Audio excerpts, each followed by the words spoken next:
pertanyaan tadi, Pak. Waktunya tinggal 4 menit, Pak, menuju jam 9. Ya, baik. Terima kasih, Bapak Ibu. Saya sempat diskusi jadi jadi fasilitatornya. Memang betul, memang betul apa yang disampaikan oleh Bunda tadi itu ya. Jadi saya ingin menambahkan beberapa sedikit saja. Apa yang sudah disampaikan tadi sebenarnya adalah pemikiran-pemikiran yang luar biasa ya, dan memang pantaslah nanti, apalagi kalau yang bergerak di dunia pendidikan, yang aktivitas profesinya jadi guru, dosen dan lain-lain. Ya sebenarnya kalau progresivisme itu memang dia cenderung kepada kemajuan, perubahan, di mana agak kesamaannya dengan pragmatisme, sehingga tokoh-tokoh pragmatisme itu kan melihat dari nilai manfaat. Jadi yang dilihat itu nilai manfaatnya.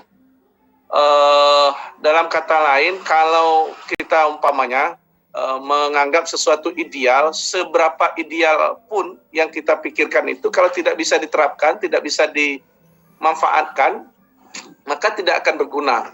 Maka sering kita memunculkan ada kalimat pragmatisme dalam politik umpamanya ya. Orang-orang pragmatisme dalam politik itu kadang-kadang kan cenderung dianggap kutu loncat saja gitu ya. Tetapi sebenarnya menurut filsafat pragmatisme itu lebih baik daripada umpamanya pemikir-pemikir yang pemikirnya sampai ke langit tapi tidak ada satupun yang bisa diterapkan, tidak ada satupun yang bisa dibuktikan. Nah, gitu. Jadi nilai manfaatnya itu yang dilihat. Kadang-kadang umpamanya kita katakanlah kalau orang-orang rapat menentukan apa gitu ya, anggaran dasar atau anggaran rumah tangga atau apalah namanya gitu, itu bisa berminggu-minggu, bisa bermalam-malam, bisa bergadang dan seterusnya. Tapi nanti hasilnya ternyata tuh nggak ada yang bisa diterapkan atau nggak ada yang memberi manfaat. Maka itu ya bagi orang pragmatisme nggak ada gunanya.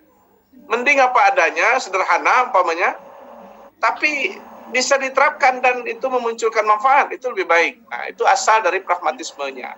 Ketika dihubungkan dengan progresivisme, sebenarnya itu tadi, maka muncul perubahan-perubahan karena menganggap ini masih kurang baik, yang harus lebih baik.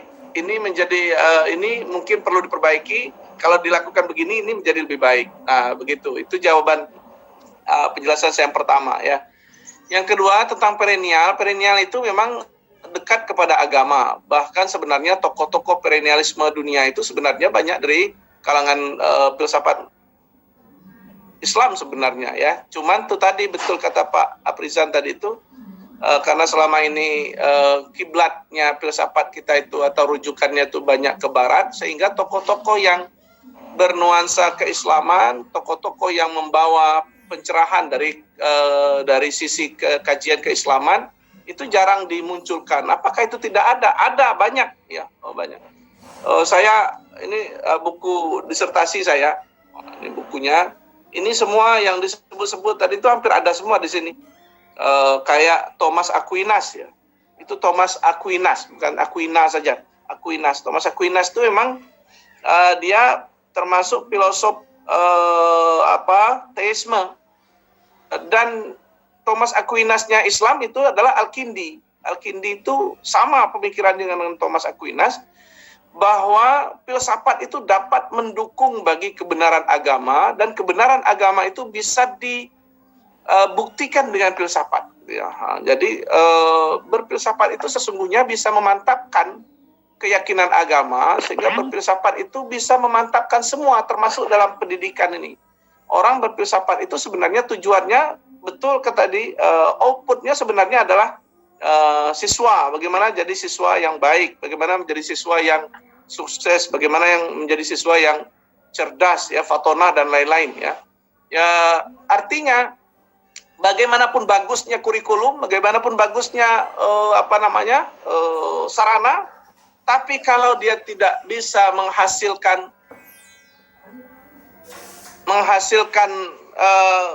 output atau jadi siswa yang baik itu, santri yang baik itu, anak-anak yang berakhlak mulia, ya tidak ada guna juga, kan gitu. Itu akhirnya banyak yang balik ke perennial. Perennial itu udahlah kita ambil topik lama, cara lama, kaji lama gitu, tetapi kelihatannya gitu memberi hasil yang baik.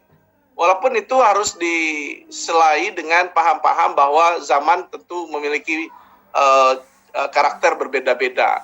Orang kan sering membedakan, umpamanya dulu gurunya tidak banyak pakai tidak banyak yang mungkin yang senior nih kayak Pak Bupati dan lain-lain kan waktu sekolahnya.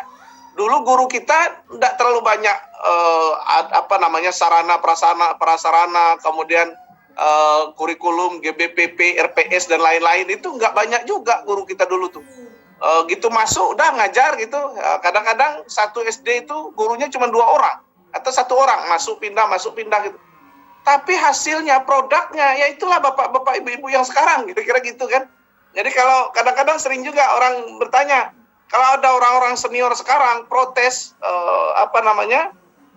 tentang dunia pendidikan, sebenarnya mungkin dia pengen kembali ke zaman dulu. Zaman dia dulu tidak terlalu rumit.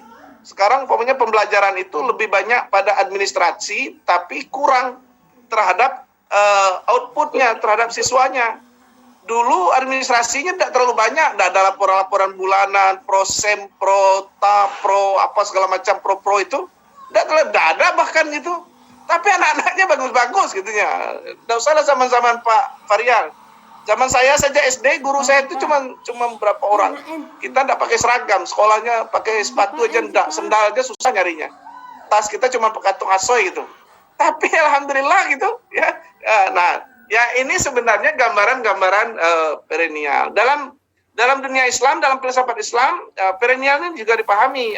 Umpamanya Al-Ghazali, ada yang masih Said Hussein Nasir gitu, itu fokusnya beliau kepada dunia perennialisme ya. Kalau yang tadi yang progresivisme itu cenderung kepada Al-Kindi dan Ibn Rushd umpamanya. Atau mungkin nanti pertemuan terakhir kita ya, saya agak mau kita fokus sedikit ke mencari rujukan ke filsafat Islam supaya ada juga keseimbangan gitu ya, tidak murni barat tok gitu, tapi juga kita combine dengan pemahaman dari filsafat Islam. Sekali lagi saya menganggap apa yang didiskusikan tadi itu memang luar biasa, maksimal dan sangat mencerahkan gitu. Tetapi saya mohon maaf karena memang di awal tadi saya sempat perkenalan dulu. Kalau tidak perkenalan tadi mungkin pas lah Bapak Ibu bisa ya mengeluarkan semua pemahaman dan pertanyaannya. Untuk yang kali ini saya sekali lagi mohon maaf. Insya Allah minggu depan kita mulai 7.30 Teng itu sudah langsung diskusi saja kelompok berikutnya. Dan hal-hal yang mungkin hari ini ada yang masih ganjalan belum pas, boleh saja nanti minggu depan kita sambung, kita diskusikan lagi, tidak masalah gitu.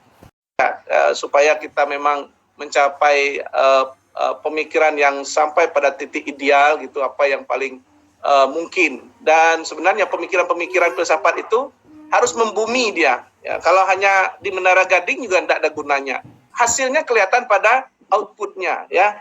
Bagaimanapun kita menyebutkan bahwa ini bagus, kalau outputnya tidak bagus, ya itu menandakan outputnya tidak bagus juga gitu ya. Nah, jadi walaupun betul tadi saya satu lagi yang relativisme tadi itu ya. Jadi boleh juga nanti dibuka filsafat atau aliran relativisme. Relativisme itu memang relatif juga semuanya. Pasti ada lebih, ada kurangnya. Tidak ada yang full, lebih semua, tidak ada yang sempurna. Pasti kalau sempurnanya di sini, mungkin lebihnya kurangnya di sini. Nah, itulah tugas kita, ya, mengcombine di mana yang sempurna di sini, di mana yang sempurna di sini, itu kemudian diambil supaya mudah-mudahan kita bisa menjadikan yang kita laksanakan itu yang ya sempurna-sempurna, hasilnya juga mudah-mudahan insya Allah sempurna. Mohon maaf, betul saya izin langsung, tidak memberikan kesempatan untuk komen lagi. Terima kasih atas perkenalannya, terima kasih atas atensinya. Mudah-mudahan silaturahmi ya bisa bila perlu berkolaborasi dalam hal-hal lain insya Allah. Sekali lagi makasih. Assalamualaikum warahmatullahi wabarakatuh. Waalaikumsalam warahmatullahi wabarakatuh.